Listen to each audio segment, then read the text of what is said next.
with a live look at the traffic on I-77 near mile marker 31. Now that's an area between Ridgeway and Blythewood. A fatal crash led to a chemical spill and fire, and it stalled traffic for about 4 hours. Good Thursday afternoon, and thank you so much for joining us for News 19 at noon. I'm Darcy Strickland. Here's what we know so far about that chemical spill. The shelter-in-place order that was set for drivers and residents within a 1-mile radius of the crash site, as well as for the town of Ridgeway, that shelter-in-place order has been lifted as about an hour ago. The State Highway Patrol says 20,000 pounds of solid ammonia sulfate spilled. Ammonia sulfate has a lot of commercial uses, but its most common use is as a soil fertilizer. We've got team coverage on this chemical spill. We're going to start with meteorologist Daniel Bonds, who has the latest on the traffic in that area. Daniel. Yeah, still some slow traffic, obviously, and basically from exit 34, Ridgeway, I-77 South is still closed, but I-77 North is now open. But there are people taking some detours, and that's slowing things down from Ridgeway to Blythewood along Highway 21. But keep in mind, I-77 South, exit 34 is still closed south. North is now open, so if you are traveling northward, still may be some slowdowns there, but I-77 North is now open. We'll have a closer look, though, at your forecast coming up in just a few minutes. Darcy. Thank you so much. The Highway Patrol is advising northbound drivers to take exit 27 to Blythewood Road. The detour will reroute drivers to I-77 at mile marker 34. As Daniel just mentioned, that's an area in between Ridgeway and Mitford. Law enforcement warns that you should slow down if you have to go that way and expect some delays. Our team coverage continues now with News 19's Zoe Henry. She is in Ridgeway talking with residents who have been impacted by today's accident. Zoe.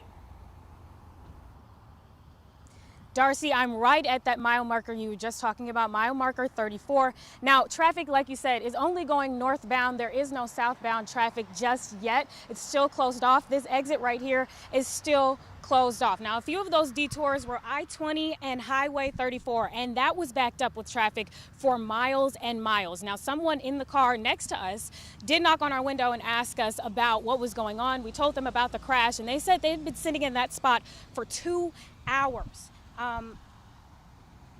Other than that, though, we're still waiting for traffic to clear up here and move on for the southbound side, excuse me. We just saw the signage people drive to the next exit. I'm in Ridgeway. Zoe Henry, News 19, WLTX.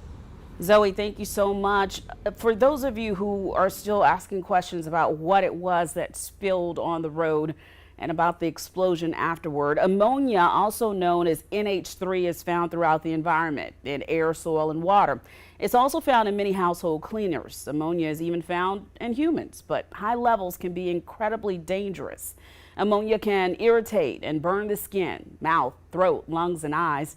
Very high levels of ammonia can damage your lungs, and in the worst case scenario, it can even result in death. Symptoms of high ammonia levels include disorientation, excessive sleepiness, mood swings, hand tremors, and comas. If you've been exposed to ammonia, there are some things that you can do to help minimize the impact on your health.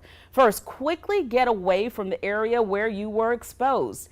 If there's a shelter-in-place order like the one that was in Ridgeway that has since been lifted, you should stay indoors and not go outside until you're told it is safe to do so.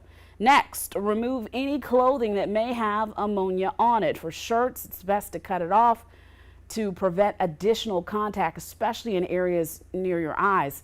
Put the clothing in a bag and seal it tightly, and then you should wash any ammonia from your skin with large amounts of soap and water, and be sure to flush your eyes out with water as well. Now, if the exposure is severe enough, you should seek medical attention immediately.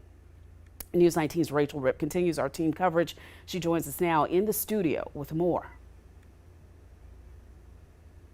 That's right, Darcy. We are taking a look at how this spill is impacting our local community. Now, that includes farmers in Blythewood in this case. So I spoke to a few of those farmers, and specifically one farmer at Doko Farms. So someone who wasn't directly impacted by today's chemical spill, but she had some valuable information. So she shared what she would have done if that ammonium was to impact her animals. She says she would have moved them to the furthest corner of the outdoor farm, away from the direction of the wind and the way that the wind would blow, and she would put the youngest livestock inside one of those farm buildings with a fan blowing on them to move that out of the way. And we'll have, of course, more of those details. We'll have more from this farmer and from other people how this ammonium could be impacting people a little bit later this evening. Back to you, Darcy.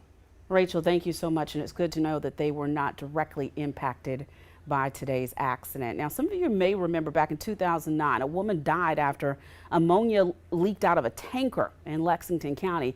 That leak happened at a chemical distribution facility. Officials say the ammonia quickly evaporated, creating a cloud that drifted across Highway 321. A woman driving down that road drove into the cloud. She tried to get out of her vehicle, and then she was overcome by the fumes. We're going to continue to follow this story for you, not only on air, but also online at WLTX.com. That's where we're going to be updating you, as well as on our free News 19 mobile app.